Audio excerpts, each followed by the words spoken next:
friends, today we study the quality of service. The quality of service is to achieve the deterministic network behavior. So topic under we discuss definition of quality of service with respect to the TCP/IP protocols, techniques to improve the quality of service, that are the scheduling techniques and the traffic shaping techniques. Quality of service. The goal of quality of service provisioning is to achieve the more deterministic network behavior so that information carried by network can be better delivered and network resources are better utilized. The ultimate aim of the quality of service is that we have to find the deterministic network behavior and all the resources are better to utilized. So there are different application and the different quality of service metrics. For the military applications, security is the quality of service matrix. For the defense application, trust is the quality of service matrix. For the multimedia applications, packet delivery ratio, end-to-end delay, routing overheads, jitters, throughputs, and the packet delay variation are the quality of service metrics. For emergency search and the rescue operation, availability is the quality of service metrics. For conference communication, battery life is the quality of service matrix. So here we study the meaning of the quality of service with reference to the TCP/IP protocol stack. Quality of service at the physical layer, it will take care of the change in the transmission quality. Quality of service in the data link layer take care of variable bit error rate. Quality of service at the network layer take care of the change in the bandwidth and the delay. Quality of service at the transport layer is take care of the delay and the packet loss due to the transmission errors. Quality of service at the packet application layer is concerned with the take care of the frequent disconnection and the reconnections. Flow characteristics. Traditionally, there are four characteristics that are attributed with reference to the quality of service. First is the reliability, second is the delay, third is the jitter, and fourth is the bandwidth. Reliability. Reliability, it is the characteristics that flow needs. Lack of reliability means losing a packet or acknowledgement which entail retransmissions. Second is the delay.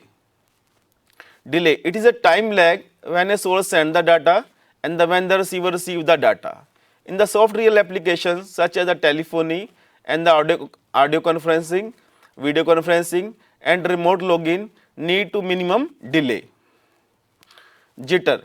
Jitter is the variation in the delay for packet belonging to the same flow. Higher jitter means difference between delay is large. Low jitter means variation is small.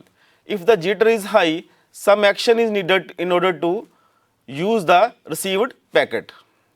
Bandwidth. Different applications need different bandwidth. In video conferencing, we need to send millions of bits per second to refresh the color screen, while the total number of bits in the email may not reach even in a millions. So different application is required the different bandwidth. Techniques to improve the quality of service. In this section, we study some technique that can be used to improve the quality of service. We briefly discuss four common methods. First is the scheduling, second is the traffic shaping, third is the admission control, fourth is the resource reservation. Scheduling. In scheduling, packet from the different flow arrive at the switch or router for processing. A good scheduling technique treat the different flow in a fair and the appropriate manners. Several scheduling techniques are designed to improve the quality of service. We discussed three of them: first in first out queuing, priority queuing, and the weighted fair queuing. In the first in first out queuing, queuing, packet wait in the buffer queue until the router or switch is ready to process them. If the average arrival rate is higher than the average processing rate, the queue fill up and the new packet will be discarded. A conceptual view of the first in first out queue is shown in the below. It means first packet come here, then we will first check whether the queue is full or empty. If the queue is not full, we will enter the packet into the queue and that packet is processed by the processor. If the queue is full, yes, we can discard the packets because there is overflow is occur in the queue. Priority queuing. Packets are first assigned to a different priority class. So we are assigning the different priority for the different class of the packets. Each priority class has unique own queue. The packet in the highest priority queue are processed first. Packet in the lowest priority queue are processed last. Note that the system does not stop serving a queue until it is empty. So here we are using in figure priority queue in which we have a classifier. The classifier aim is to classify the different datas. So first we have the higher priority data. So data is sent to the higher priority queue. Then first we check whether the queue is full or not. If it is not full, the data is inserted in the higher priority queue. If we have a lower priority data, we can send to the lower priority queue.